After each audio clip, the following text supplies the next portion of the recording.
Hello guys, तो आज इस वीडियो में मैं एक्सप्लेन करने जा रहा हूँ एक हॉरर थ्रिलर मूवी बैगहेड, जो कि इसी साल 2024 में रिलीज हुई है, जिसे डायरेक्ट किया है एल्बर्टो कॉरेडोर ने। और इस मूवी का कॉन्सेप्ट भी काफी बढ़िया है और इसकी एंडिंग भी आपको काफी सेटिस्फाई करेगा। तो वीडियो को एंड तक जरूर देखना और अगर चैनल पे नए आए हो तो सब्सक्राइब जरूर कर लेना।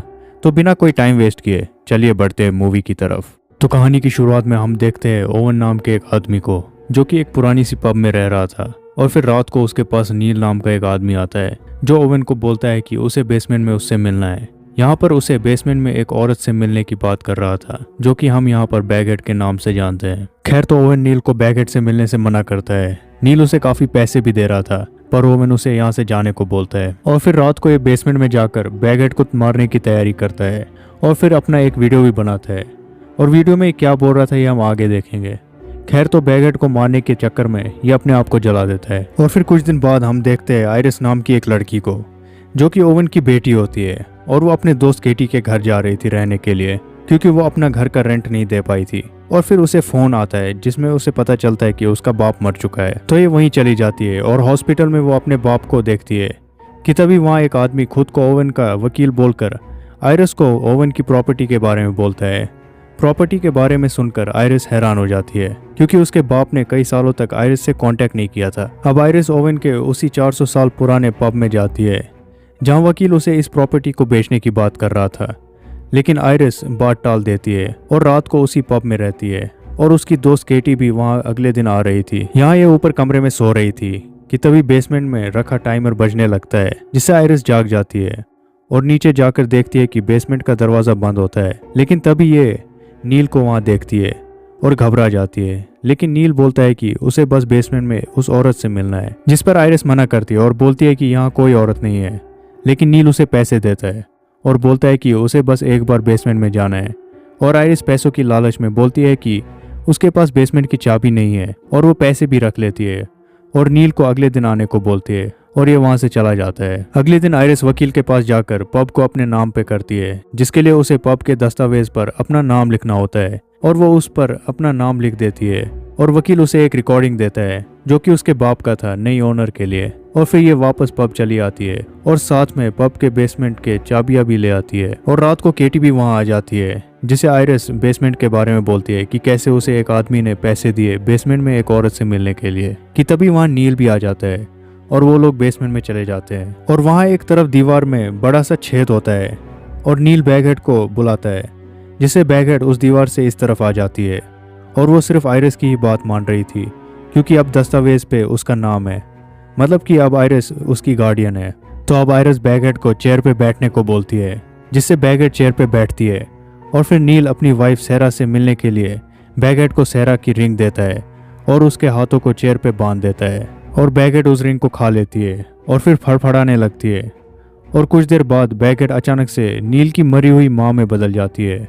लेकिन नील तो अपनी वाइफ से मिलना चाहता था। असल में अंगूठी सेरा से पहले नील की माँ की थी, इसलिए सेरा के बदले उसकी माँ वहाँ आ जाती है। खैर, तो नील अब अपनी माँ से बात करने लगता है और पूछता है कि उन्होंने अपनी जान क्यों ली, जिस पर उसकी माँ को कुछ याद नहीं होता है। लेकिन कुछ देर बाद उसकी माँ डिमोनिक वॉइस में बोलती है कि वो कभी माँ नहीं बनना चाहती थी, इसलिए उसने अपनी जान ली। और फिर वो नील की तरफ बढ़ने लगती है, जिससे डर कर नील वहां से हटता है। और फिर उसकी माँ वहां से गायब हो जाती है। लेकिन फिर अचानक से आकर नील के ऊपर वो पानी की उल्टी करने लगती है कि तभी आयरिस उसे रुकने को बोलती है और नील की माँ रुक जाती है। और आयरिस उसके सिर में बैग डाल देती है, जिससे वो वापस अपने रूप में आ जाती है। और वो उल्टी करके अंगूठी को निकालती है और ये तीनों जल्दी से बेसमेंट को लॉक करके ऊपर चले आते हैं, जहाँ पर नील उसको समझाता है कि असल में वो रिंग उसकी माँ का था, इसलिए उसकी माँ वहाँ आ गई थी। और बोलता है कि पुराने ओनर के रूल थे, उसके पास एक टाइमर था जिससे हम सिर्फ 2 मिनट तक ही बैगहेड से बात कर सकते थे। और बोलता है कि अगली बार हम तैयारी के साथ बेसमेंट में जाएंगे, जिस पर केटी बोलती है कि अब हम ये नहीं करेंगे। और आयरिस बोलती है कि तुम्हारी बीवी मर चुकी है, ये सब करके कोई फायदा नहीं है। जिस पर नील आयरिस को अपना एड्रेस देता है और बोलता है कि मैं सिर्फ अपनी बीवी को अलविदा कहना चाहता हूँ। और फिर नील वहां से चला जाता है। और फिर रात को आयरिस और केटी उस वीडियो रिकॉर्डिंग को देख रहे थे, जिसमें ओवन बोलता है कि अगर तुम ये वीडियो देख रहे हो तो मतलब कि मैं मर चुका हूँ। और बोलता है कि इस बिल्डिंग के बेसमेंट में एक औरत रहती है, जिसके पास मुर्दों को वापस लाने की शक्ति है, लेकिन उसका इस्तेमाल मत करना, क्योंकि जितनी बार उसका इस्तेमाल करोगे उतनी बार उसकी शक्ति बढ़ती जाएगी। लेकिन मैं पैसों के लिए उसका इस्तेमाल करता था और अब तुम उसका पीछा भी नहीं छोड़ सकते हो, क्योंकि अगर भागने की कोशिश की तो किसी भी तरह के बीमारी से तुम मर जाओगे, क्योंकि अब दस्तावेज पर तुम्हारा नाम है। और बोलता है कि कभी भी दीवार के दूसरी तरफ मत जाना, क्योंकि उसकी गार्डियन तुम सिर्फ इस तरफ हो, दूसरी तरफ जाने पर वो तुम्हें मार देगी। ये सब सुनकर केटी वहां से जाने की बात करती है, लेकिन आयरिस बोलती है कि अगर वो यहाँ से चली जाए तो कहाँ रहेगी, और उसके पास तो पैसे भी नहीं है। और बोलती है कि नील के पास काफी पैसे हैं, हम पैसे लेकर बस एक बार बैगेट का इस्तेमाल करेंगे और फिर यहाँ से चले जाएंगे। ये बोलकर आयरिस नील के एड्रेस पर चली जाती है उसे बुलाने के लिए। यहाँ बेसमेंट के दरवाजे के पास केटी होती है कि तभी वहाँ एक फोटो खुद ब खुद गिर जाता है, जो कि होता है ओटो वॉगलर और उसी वकील का, जिसे केटी इंटरनेट पे ढूंढने लगती है। और उसे पता चलता है कि ओटो वॉगलर भी एक टाइम पे इस पब का ओनर था, लेकिन उसने खुदकुशी कर ली। और फिर अचानक से ओटो की आत्मा केटी को दिखाई देती है और गायब हो जाती है। और फिर कुछ देर बाद आयरिस नील को ले आती है और ये तीनों बेसमेंट में जाते हैं, जहाँ नील बैगेट को चेयर में बांध देता है और उसे सेरा का लॉकेट देता है, जिसे खाने के बाद वो सेरा में बदल जाती है और आयरिस टाइमर भी चालू कर देती है। अब नील सेरा से बात करने लगता है और बात करते करते वो अचानक से सेरा को पूछता है कि वो उसे किसके लिए चीट कर रही थी, और बोलता है कि उसका नाम क्या है, कि तभी 2 मिनट पूरे हो जाते हैं। और सेरा डिमोनिक वॉइस में बोलती है कि कोई दूसरा आदमी नहीं था, मैं बस तुम्हारे साथ नहीं रह सकती थी। कि तभी आयरिस बैग सेरा के सिर पे रखने जाती है, लेकिन वो आयरिस के ऊपर कूदती है, फिर उठ जाती है। आयरिस बोलती है कि मैं तुम्हारी गार्डियन हूँ, तुम्हें मेरी बात सुननी पड़ेगी। जिस पर बैगेट बोलती है कि तुम अभी तक नहीं समझ पाई हो, हम दोनों ही यहाँ पर कैद हो गए हैं। और फिर तीनों ऊपर जाते हैं, जहाँ केटी और आयरिस नील को वहाँ से जाने को बोलते हैं और ये वहाँ से चला जाता है। इधर आयरिस को अब विजन्स आने लगते हैं, जिसमें ओवन अपनी बीवी से बात कर रहा था बैगेट के जरिए, और ये देखती है कि किस तरह से ओवन बैगेट को मारने के चक्कर में खुद मर जाता है। और अब रात को आयरिस सो रही थी कि तभी उसे ओवन के बुलाने की आवाज आती है, जिसे सुनकर आयरिस बेसमेंट में जाती है, जहां ओवन होता है, जो आयरिस को बोलता है कि वो अब तुम्हारे सिर में घुस चुकी है। कि तभी ओवन अपने चेहरे को नोचने लगता है, जिससे वो बैगेट में बदल जाता है। तो आयरिस बैगेट का गला दबाने लगती है, जिससे आयरिस का खुद का गला दबने लगता है, और ये बैगेट के सिर से बैग हटाती है, तो वो बैगेट के बदले अपने आप को ही देखती है। तभी आयरिस अचानक से नींद से जाग जाती है, मतलब कि ये सिर्फ एक सपना था, और उसके गले में बांधा हुआ बेसमेंट का चाबी टाइट हो जाता है, जिससे वो सांस नहीं ले पा रही थी। लेकिन तभी केटी आकर आयरिस को बचा लेती है। अगली सुबह आयरिस और केटी उसी वकील के पास जाते हैं, लेकिन वहां पर कोई ऑफिस नहीं होता है, ना ही उसका फोन नंबर काम कर रहा था। और अब केटी आयरिस को बोलती है कि हम यहाँ से चले जाते हैं, जिस पर आयरिस बिल्कुल से बोलती है कि वो यहाँ से नहीं जाएगी। असल में बैगेट अब पूरी तरह से आयरिस के सिर में घुस चुकी थी, और आयरिस अब गुस्से में केटी को वहां से जाने को बोलती है, और केटी भी अपना सामान लेकर वहां से चली जाती है। लेकिन वो अपने घर नहीं, वो जाती है सीधे उस फोटो वाले ओटो वॉगलर के एड्रेस पे, जहाँ एक पुराना घर होता है, जिसके अंदर जाकर ये देखती है कि दीवार पे पब की तस्वीरें और कुछ डॉक्यूमेंट रखे होते हैं, जिससे केटी को पता चलता है कि ओटो पब से भागना चाहता था, लेकिन वो मर गया। और फिर ये वापस आयरिस के पास जाने के लिए निकलती है। दूसरी तरफ आयरिस बेसमेंट में बैगेट को अपने बाप ओवन की घड़ी देती है, जिसे खाकर ओवन आ जाता है, और आयरिस उससे पूछती है कि बैगेट आखिर है कौन, जिस पर ओवन बोलता है कि उसे नहीं पता, और ये बोलता है कि जब तक तुम्हारा नाम दस्तावेज पे है, ये तुम्हारा पीछा करते रहेगी,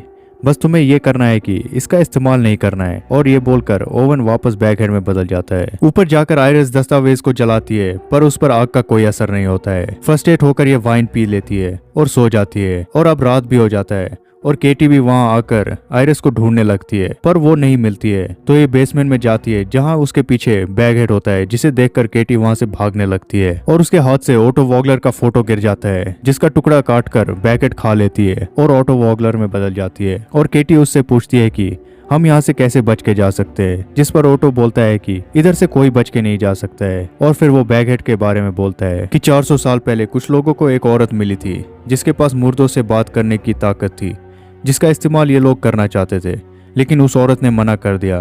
और फिर गुस्से में आकर लोगों ने उसे विच घोषित कर दिया और उसे जिंदा जला दिया। लेकिन पूरे गांव में मनुष्यत फैल गई, जिसे रोकने के लिए रिचुअल करके उसे एक दीवार में बंद कर दिया। लेकिन सालों बाद कुछ लोगों ने उसकी शक्तियों का इस्तेमाल करने के लिए दीवार तोड़ दिया, और तब से लेकर आज तक पब के ओनर उसका इस्तेमाल करते जा रहे हैं, जिससे उसकी शक्तियां बढ़ती जा रही है। और फिर केटी बोलती है कि मेरी दोस्त की कोई गलती नहीं है।